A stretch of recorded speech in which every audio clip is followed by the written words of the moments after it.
Assalamualaikum warahmatullahi wabarakatuh. Selamat pagi semuanya. Di sini perkenalkan, nama saya Zakwan Zahran dengan NIM C1C0149. Saya akan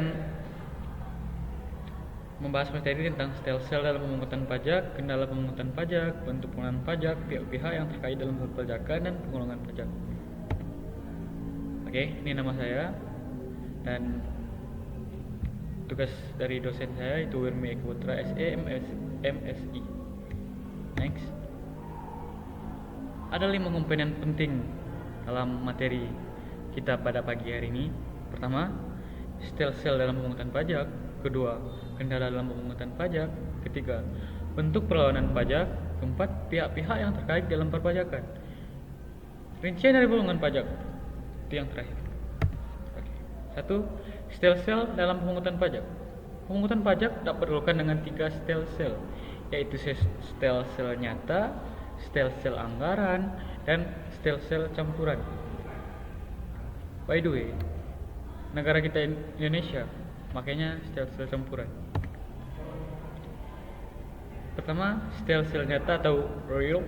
Stel-sel nyata atau real menyatakan bahwa pengenaan pajak didasarkan pada objek yang sesungguhnya terjadi. Untuk pajak penghasilan, maka objeknya adalah penghasilan. Oke.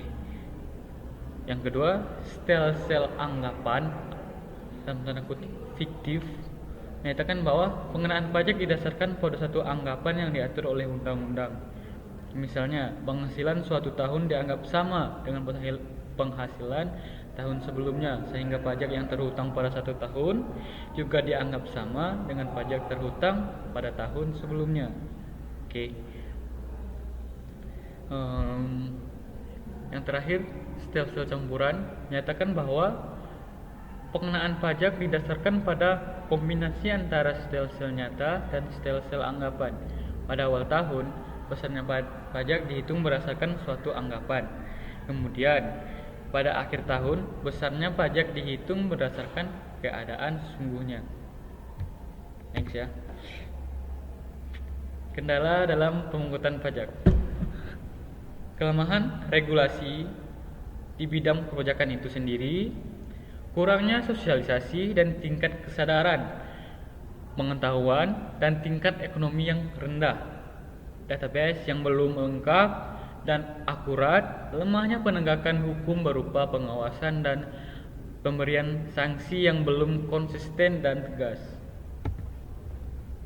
Bentuk perlawanan pajak. Bentuk perlawanan pajak ada 2, perlawanan pajak pasif dan perlawanan pajak aktif. Perlawanan pajak pasif secara umum berasal dari hambatan-hambatan struktur perekonomian, perkembangan moral dan intelektual, dan teknik pemungutan pajak. Oke ya. Perlawanan inisiatifnya bukan dari wajib pajak itu, hambatan-hambatan tersebut berasal dari struktur ekonomi. Next, perlawanan pajak aktif. Perlawanan pajak aktif adalah semua usaha dan perbuatan secara langsung ditunjukkan kepada pemerintah dengan fiskus dengan tujuan menghindari pajak. Contoh perlawanan pajak aktif terhadap pajak atau dalam tanda kurung tax avoidance dan penggelapan pajak atau penyelundupan pajak, tax evasion. Di sini ada pihak-pihak yang terkait dalam perpajakan. Yang pertama, Menteri Keuangan Republik Indonesia. Yang kedua, Wakil Komisi 10 DPR. 3, Sekjen Kemenkeu. 4, Sekjen Kemendikbud. 5, Ditjen Pembelajaran dan Kemahasiswaan Kemenristek-Dikti. 6, Eselon 1 di lingkungan Kemendikbud. 7, Direktur Pembelajaran Ditjen Belmawa. 8, Direktur Kemahasiswaan Ditjen Belmawa. 9, Eselon 2 di lingkungan Kemendikbud. 10, Kabiro KLI Kemenkeu. 11, Direktur Pendidikan dan Pelayanan Masyarakat KPK. 12, Direktur Departemen Literasi dan Edukasi Keuangan OJK. 13, Direktur Peran Serta Masyarakat BNN. 4, Direktur Kerjasama Pendidikan Kependudukan BKKBN. 15, Kepala Dinas Pendidikan dan Kebudayaan Provinsi DKI. 16. Kepala Dinas Pendidikan dan Kebudayaan Provinsi, Kabupaten atau Kota. 17. Museum Rekor Indonesia. 18. Plagiat Pendidikan atau dalam kurung Prof. Udin Winata Putra dan lain-lain. 19. IKPI Pusat. 20. Kopertis 1 10.5 dan lain-lain. Ini yang terakhir, rincian dari penggolongan pajak. Ada 3 pembahasan. Golongan pajak menurut sifatnya.